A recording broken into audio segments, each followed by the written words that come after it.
Okay, thank you very much, Mr. Moderator. I must quickly say, whatever seconds might be too small for any of the people who want to ask questions. But let me quickly say this to the leaders on this forum, especially Adibanjo. Good evening, sir.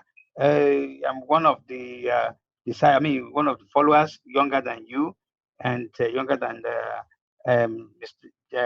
Dr. John Nwodo, and the other people who have spoken, and also to maybe a little bit older than the Yinka. I'm in position to say this, talking about the age.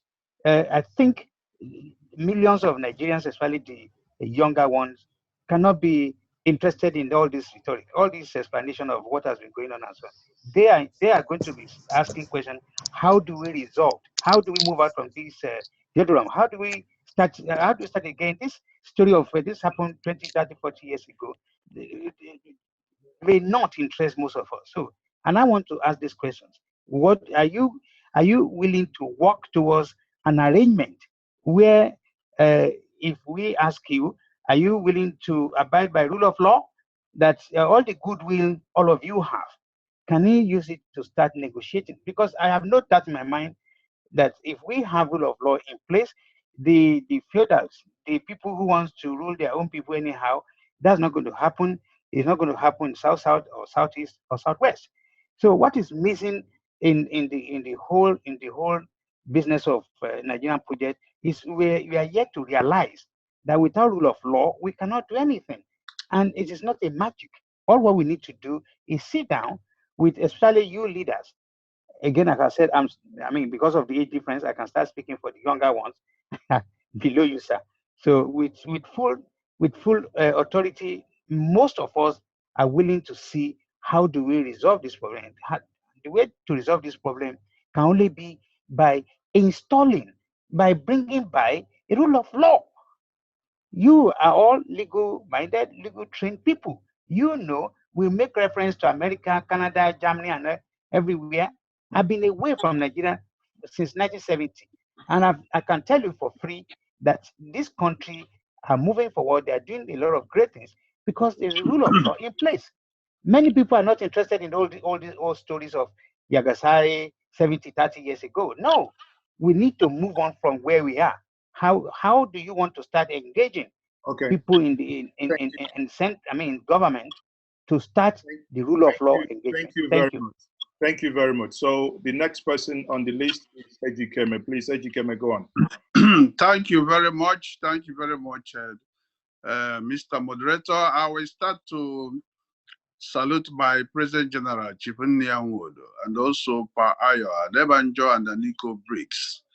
I hope all of you will remember me very well because I've been in this business for a long time. Now, we have said this. It seems we keep recycling the same sentiment, the same statement, the same everything. What are the actions? We need actions. We need to implement things, not keep talking.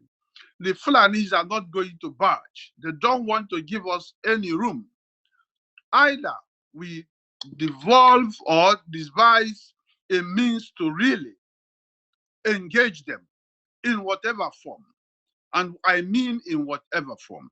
Now, those of us or those we have in Parliament or in the Senate or whatever, please organize them and let them start talking and negotiating, in the sense that what is going on in the South and Southeast and Southwest should stop.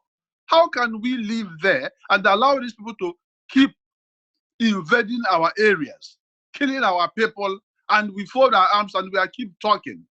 The president is not interested because he's among them. So I want action. Why I'm asking my question is, what are you leaders proposing? Okay, thank you. I know most of the things will not be said openly, but at least the things that can be said openly, let it be said openly. Let's know how all of us can contribute towards that. And that is exactly how we feel. We don't feel good.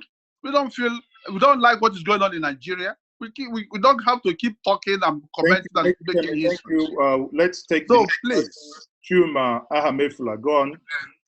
Okay, thank you, Mazi, for giving me the opportunity to ask my question. My question is in two ways. I'm just going to start by thanking Chief John Nwodo and Pa Ayo Adebanjo for being a source of inspiration to some of us. Let me say that what I'm going to say is to reiterate the position already made by some of the people asking questions. How do we move this restructuring debate forward? That's the main question. And if you understand the question of how do we move the restructuring debate forward, the next thing I want to do is to suggest something. Again, some people are probably being economical with the truth. They don't want to suggest something, but let me suggest this. I listened to Pa Ayo Adebanjo after he made his presentation. He said a lot of things. And one of the things he said is that he thinks of a situation where the international authorities could be persuaded to compel President Muhammadu Buhari to restructure Nigeria.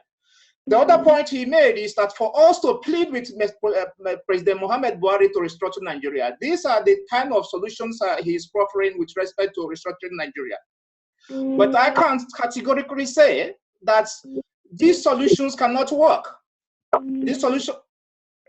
Please round up with your question, please. Yeah, these solutions cannot work. What I'm suggesting is, let us try and see a situation where, since the Southeast, the Southwest, and the South-South, we are in agreement that restructuring is required. I want a situation where we take borrow a leaf from what is going on in Hong Kong.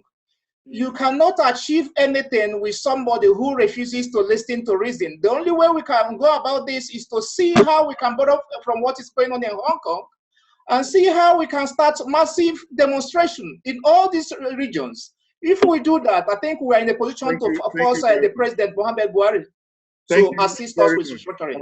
Can you now, Agbase Likanu, you are on. Can you please ask your question? Okay. Are you hearing me? Yes, we hear you. Can you please go ahead with your question? Okay. You see, actually, education, I think, has touched the question as aspect all the time. I thank Daniel. Thank you very much for letting me know about this debate or discussion. I greet Pa Adebanjo and Chief Nwodo. I'm from Germany here, and I've been in Germany for over 50 years. And the election of 1959, I participated as a young student that time in the electoral process as a polling officer. Now, you see, my contribution is this, and it's very simple. Every time, like you said, every time we'll be talking back over there. We have senior advocates, and yet our judiciary is not function. We go to their grandfather.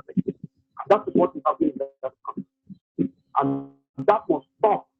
We have these people, we must let them know that they have no education, they have nothing to contribute, but they want to rule. It does not work. It does not work. If Yorubas and Igbos and Middle Belt and all these and Niger Delta, they must come together and tell them either they choose this or that. Simple as that. Thank you. And that must be put into action. Finish. Thank you very much. Thank you, sir, for your contribution. And the next to the last one is Ben Aka. Ben, can you go ahead with your contribution? Ben, go ahead with your contribution. Okay, it appears Ben is not ready. Can we have... Thank you very much. Mine is a contribution.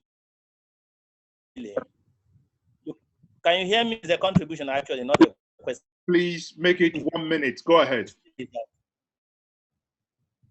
Already, it is seen as we to ask for restructuring and the North to accept to give it to us. We must move away from that. We must move away from that. It is our right to take. The northern people have a system of government that is native to them, and that is feudalism. We have a system of government that is native to us, and that is republican in nature. Both systems do not mix. We will give them the opportunity to practice their feudalism in the north, while we practice our republican system in the south. And we will stop begging them for it. We must find a way to get it by ourselves. Now, the problem I have now is that our leadership is shying away from sensitizing the public to action. And we have got to the point where the leadership must sensitize the public gradually to action. And until we do that, we will not get to where we are. Okay, I'm a leader as well, but there are people who have been given particular positions of leadership that the public listens to them. It is them that we are looking at. There's a lacuna, and that's why the likes of Nnamdi Kanu are coming up with their rascality. Our true leaders must not shirk that responsibility. They must start sensitizing the public, the youths, the elders, and everybody towards this objective. It is no longer a child's play. Okay. If we leave this thing this way, our next 2 generations of Southerners will all be Almajiris. Thank you very much. Thank you very much. We're going to bring Nnia Nwodo. Nnia Nwodo, you're going to be the last person to ask question on this segment. Then we will go back to our speakers for their contribution. Yeah, thank you very much for the opportunity to speak. Dr. Nnia Nwodo, the president of Ohanaeze in the UK. I want to thank President General Chief John Nnia Nwodo and Pa Ayo Adebanjo and other contributors. It's a very, very important and time that we are in. Coronavirus is a global problem, but it's brought the whole world to its knees. In Nigeria, it is a catastrophe, and Nigeria is at the precipice of disintegration. If we don't know, action is required. I want to ask, one, why is it that since the handshake across the Niger, which brought a lot of peace, why have the Southeast, the South-South, the Middle Belt, why have you people stopped and waiting for pandemic? We need to start working together to sensitize our people.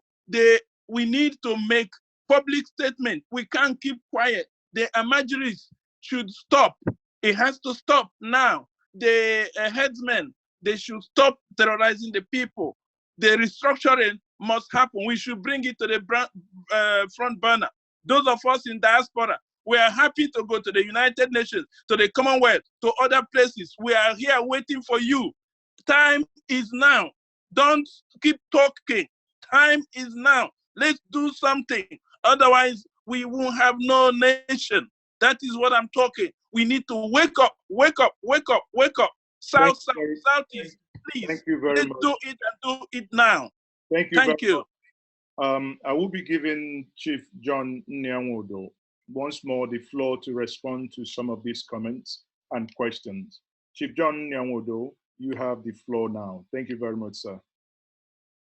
Thank you, Tobe. You started with me. I thought you would have ended with me, but since this is the way you want it. First, let me thank all those who have asked us questions, who have participated, including those who have not spoken, who are following us live on Facebook, or who have logged into this discussion on Zoom.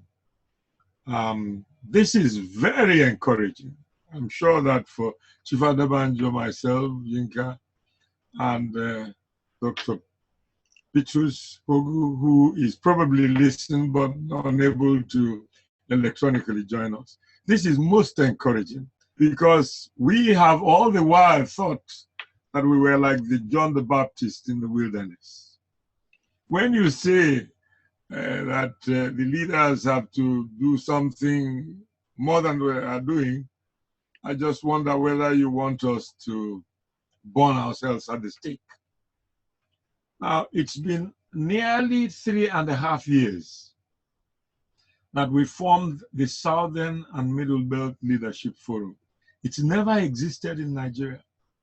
We've never had an opportunity in the history of this country when all the leaders of the south of Nigeria, under their organization called PANDEF, all the leaders of Ndigbo under the organization called Ohanaeze, and all the leaders of the Southwest under the organization called Afenifere, and all the leaders of all the minority groups in northern Nigeria, all the way from Borno State up to Kwara State.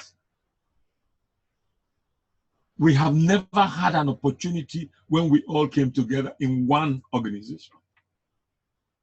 And since we came together in that organization, we have revved the discussion.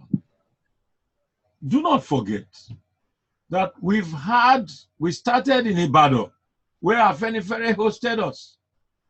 And Afenifere launched their blueprint for a constitutional revolution of Nigeria. They called it restructuring.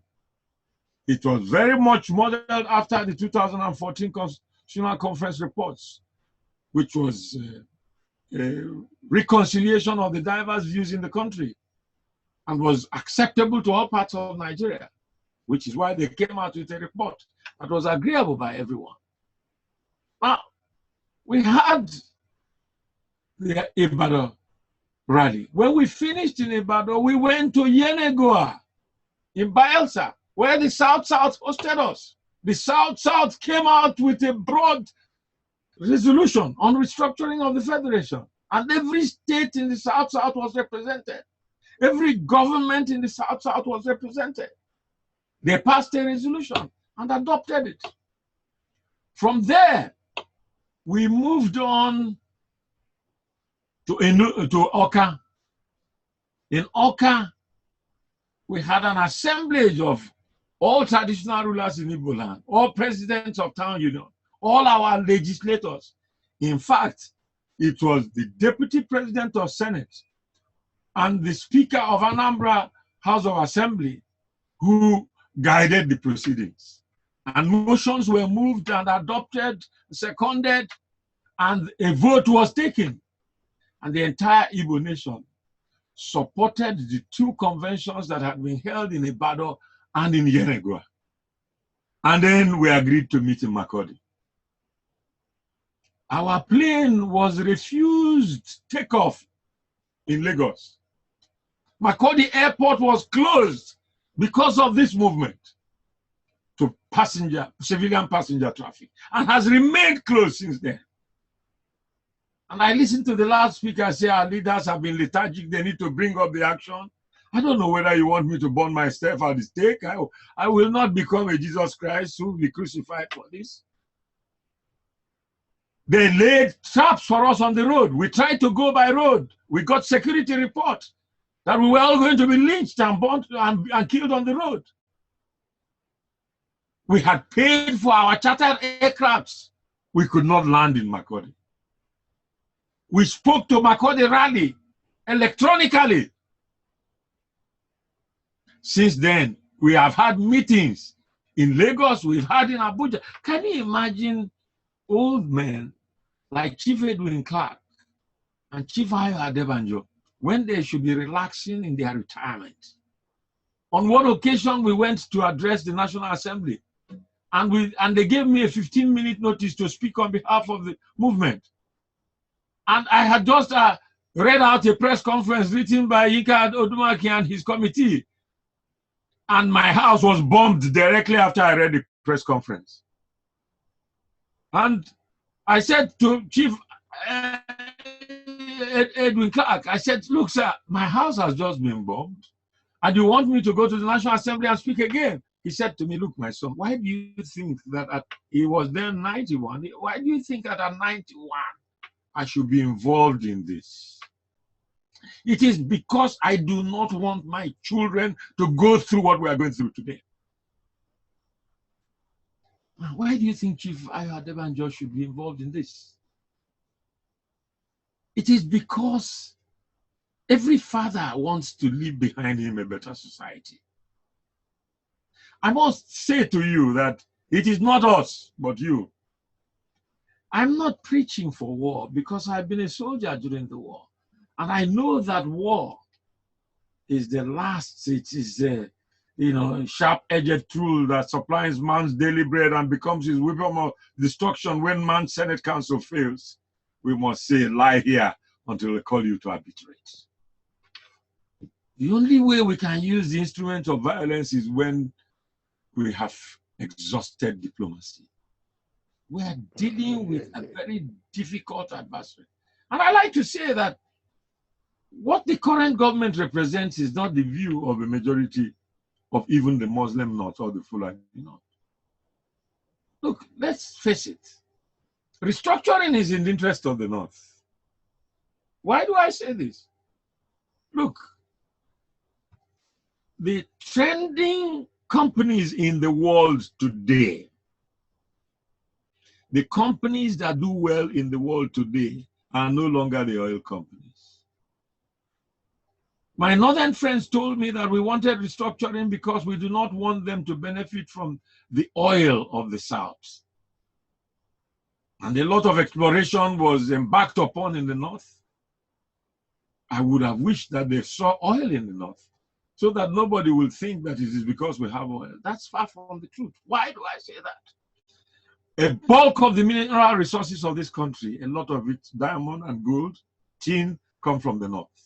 They are mined every day by expatriates and by local collaborators and not declared in our national revenue.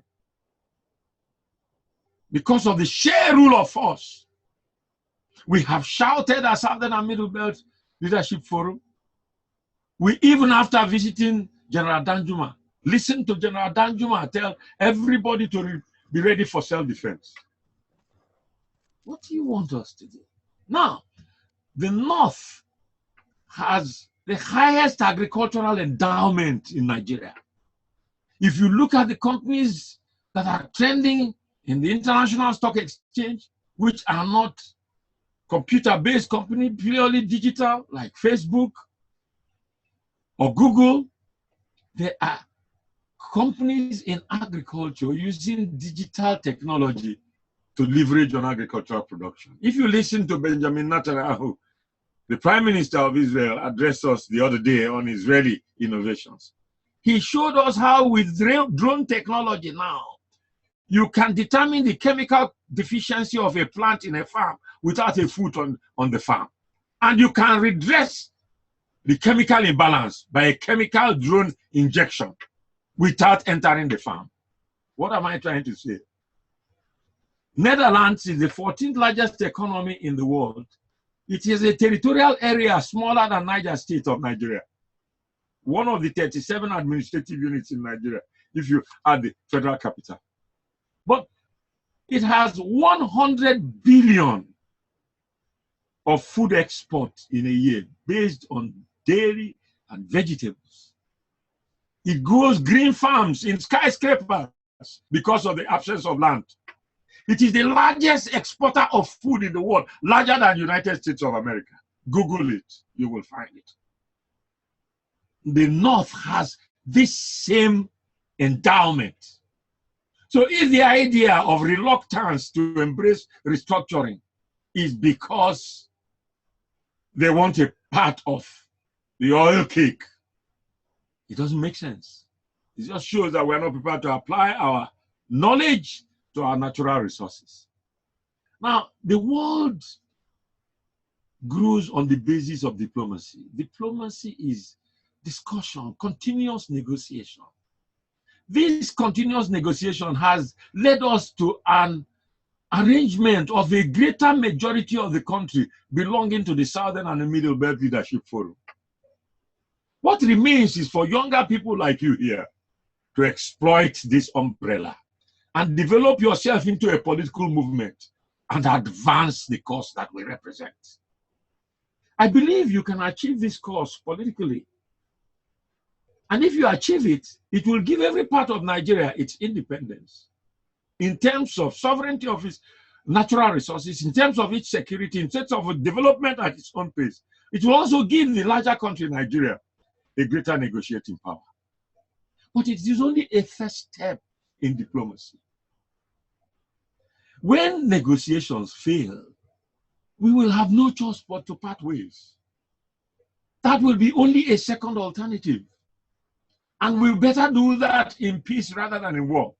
Because by the time we finish doing it in war, I know that there are a lot of Igbos who are all over West Africa who were taken away because they were kwashiorkor reading children, they were motherless babies, and all the aircrafts that brought us food had to carry them in C-130 planes, and many of them died in transportation because of the steel chambers of those aircrafts.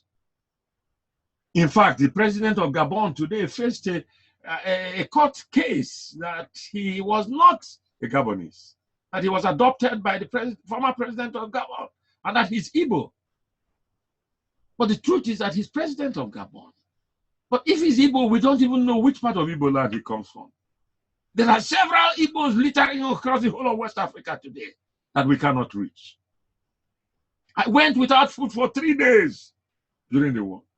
I saw my colleague, a son of a former minister, shot to death by the explosion of a bomb in a trench next to mine.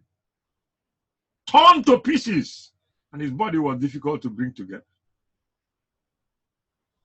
The reason why I dramatize this is that I know that we are all very angry.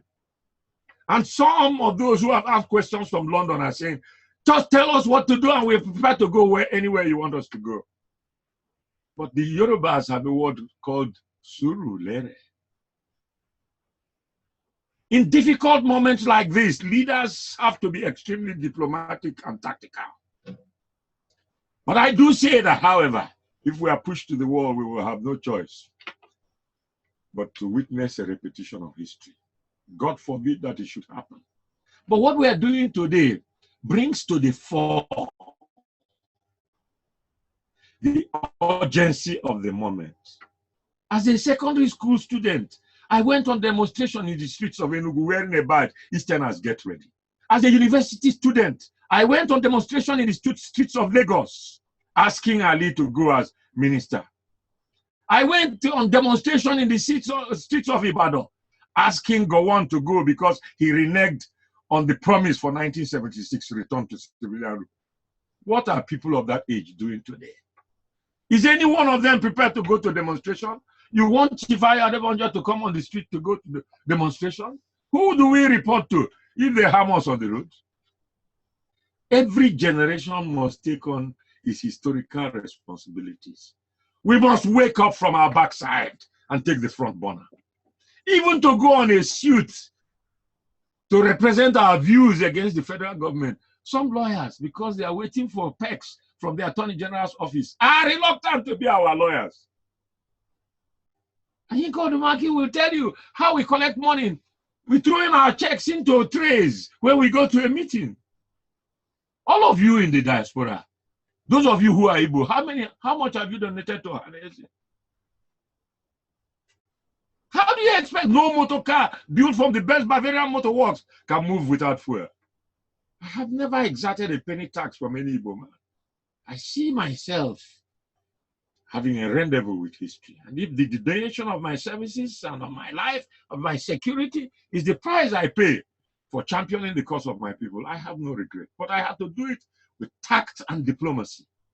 I have been persistent, and those who are blaming us are probably uninformed.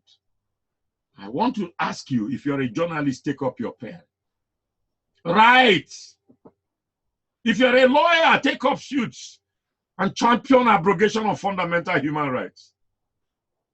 Look, our president swore to the Constitution of the Federal Republic of Nigeria to do no ill, favor, or affection to anyone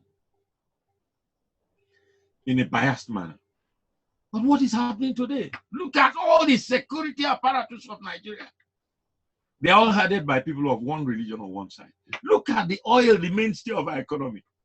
All the major positions in the National Oil Company, NNPC, are headed by people from one section of the country. I mean, well, look, our vice president looks like a bishop without a cathedral. He has no portfolio. Even the humanitarian affairs that he was dealing with has been given to a woman to take care of. We are like slaves in our own country. But this is the anger that brings out a reorganization of society. But we must step out and speak. Those of you who are living in London, have you taken a walk in the streets of London and demonstrated to our embassy and said, enough of this, we can no longer have this? Have you formed your own Southern and Middle Belt Leadership Forum in London? Have you done so in America? I think the time has come when our anger must metamorphose into positive action. I cannot thank you enough, Tobechukwu, for this discussion.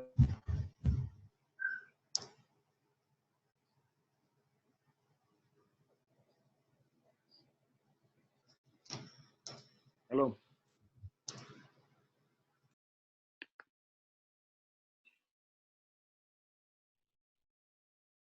What's happened? Sorry, sir. I think your connection is frozen.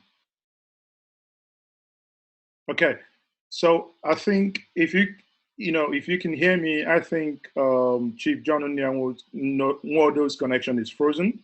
So I will use the opportunity to please invite Chief Dr. Olusegun Mimiko, the former governor of Ondo State. I've been told he wants to make some contribution.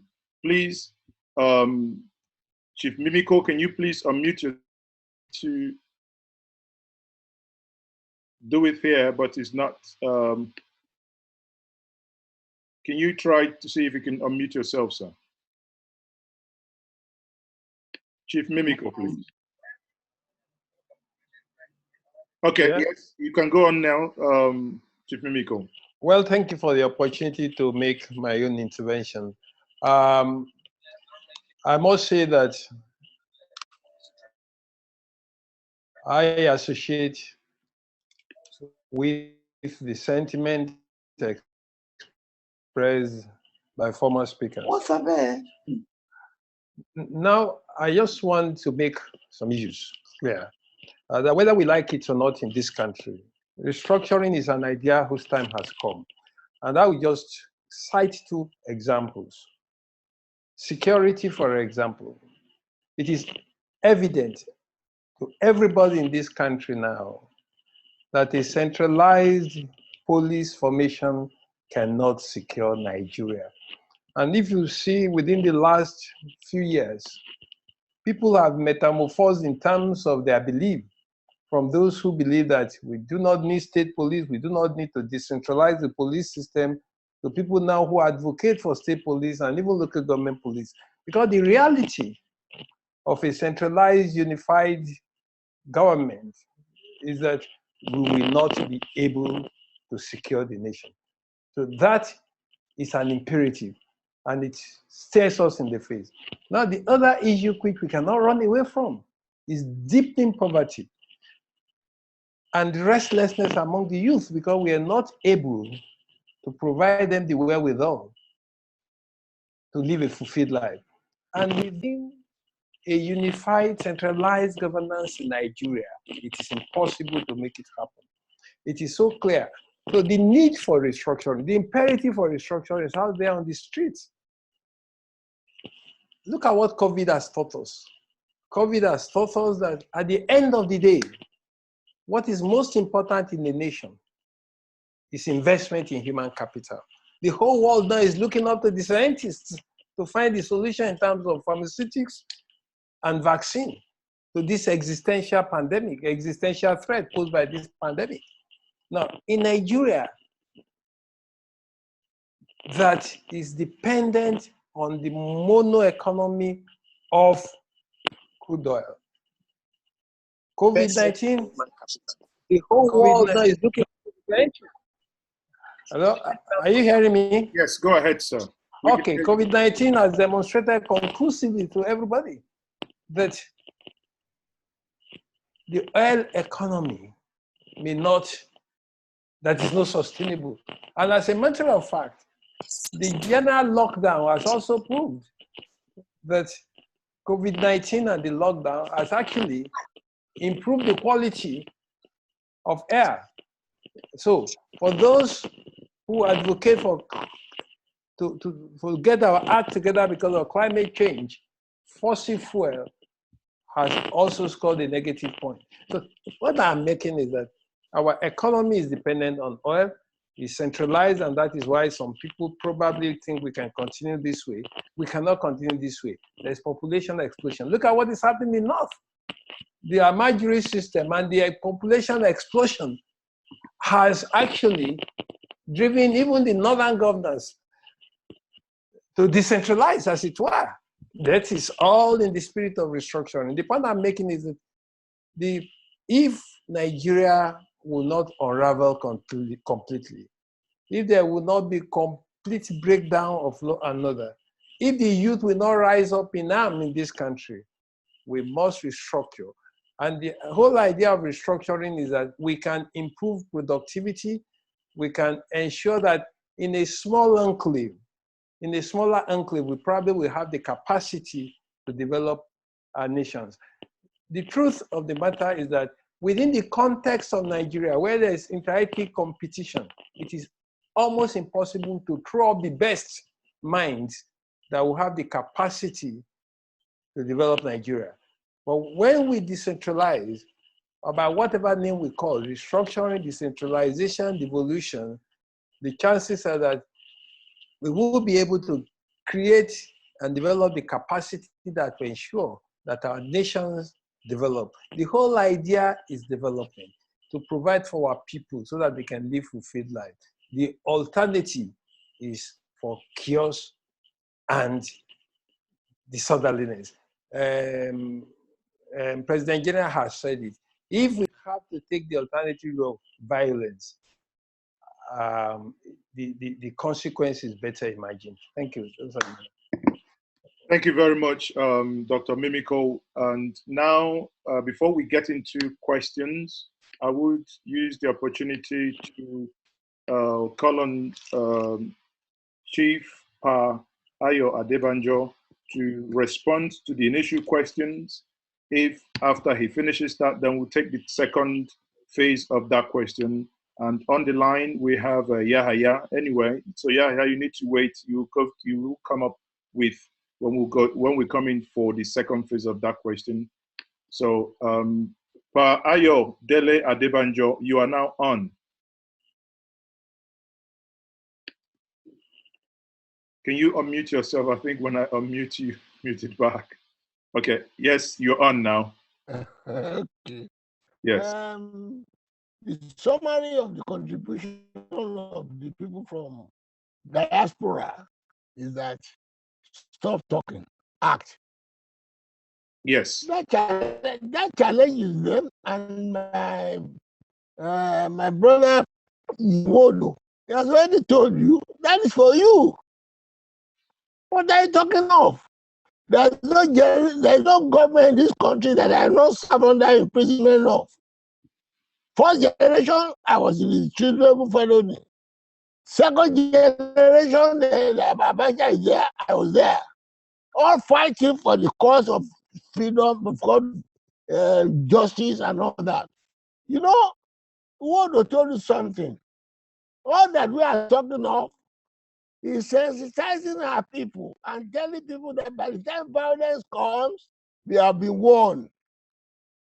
And I've said it in several interviews that those of us who are talking for restructuring, we are the peaceful people in Nigeria who love Buhari, that want peace. What you people are agitating is already in the country. It is people that can say, no, wait. As Nwodo said, if you push us to the wall, we will fight. And no one will have known that, yes, we don't want peace, we don't want the violence. When people talk about Kanu, I often say I am a Kanu man, only I don't believe in violence. But what is Kanu saying by saying they want to secede? If you restructure today, Kanu will not talk about the succession. But he cannot continue to be under this injustice. And that was what I said earlier on, the unity that the North, particularly the caliphate, represented by Buhari, is the unity of the horse and the rider when they continue to ride us. It will not continue. And we are only saying this diplomatically. The restructuring was set before any election in this country. Whether you like it or not, we are saying it now. I won't go into the street. We are only suppressing people in the Southwest against violence. The Southeast, the old and others are suppressing their people. People are ready, but we believe. Let us tell people that those of us who are talking, we don't want the country separated.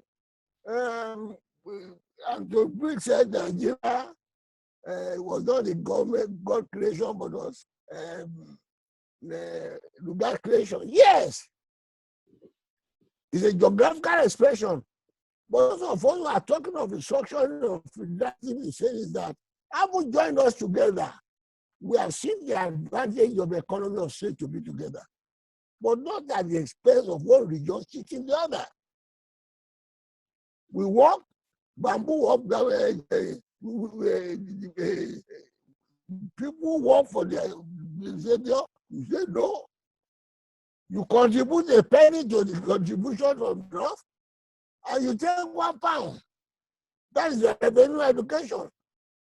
The basis of your revenue now is created by the military. It's the derivation we agreed upon. You contribute to the center. You develop at your own space. That is the principle of federalism.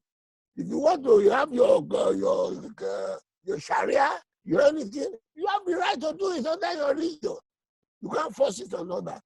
But you want to live together and get the advantage of living together. But they want to go further. And it is interesting for those of you who are talking from abroad, saying the people don't want it. We are not asking them. I am one of those who test the statement saying the Lord will agree to restructuring. I regard it as an insult. Who made the Lord in position to dictate the terms of living together for us? We are only saying this that we want to show that we are agents of peace. What if they force the other side on us? Oh, we will fight. But no one will know that, oh yes, it is these stubborn people from the North who want to reap where they don't sow, who don't contribute anything to the revenue of the country, and then they get the largest one. Those are the people that cause the thing. No one separation. But as we said, if we want to live together, and that will lead to cheating me, then we go our ways. I can assure you that what we are talking of is not that we want to live together by force. We want to be the United Nigeria under an agreeable terms. But if you don't do under one section, oppressing the other, to the child of Israel. There's no doubt about that. All we are doing now is the last stage. And that last stage is for you people who have been doing the contribution, as you want to say, to take it off. Not me at 92, not the young at 94, not functionality at 94. You come and be on the road. I can't say the number of the time I've been demonstrating. I was a demonstrator before independence.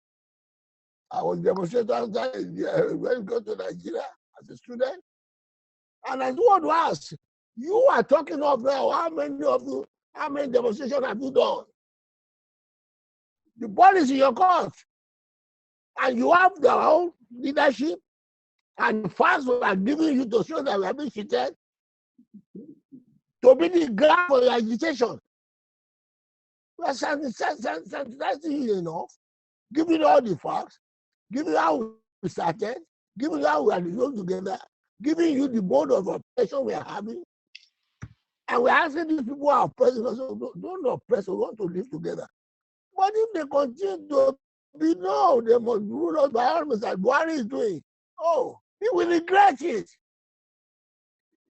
If you oppress me, my children would agree. My children would agree. And the generation following me would agree. But we want to warn them, as Nwodo said, we don't want violence. And we are explaining to them to say that, oh, in restructuring, we are one another's brother's keeper. But I don't know how the Caliphate just believe that, well, they can do anything and damn everybody. You imagine the way Buhari has been behaving. Since we have been talking about this structuring, even before this election, is that not an occasion for him to go on the radio to tell us, no, this constitution is good. What you are criticizing of, I will do this, I will do that, to persuade people who say they are not satisfied. He pretends as if there is nothing happening. And I will get out with blue border. I have said it. It will not continue. Thank you. By the time the time is right, and we are sanitizing you young men enough, giving all the facts that those who we are feeding, whom the British join us together in order for them to survive, they cannot come eventually to come and dominate us. It did not happen. And if it did not happen, it is you who are complaining that we don't make it happen. We have told you the leadership.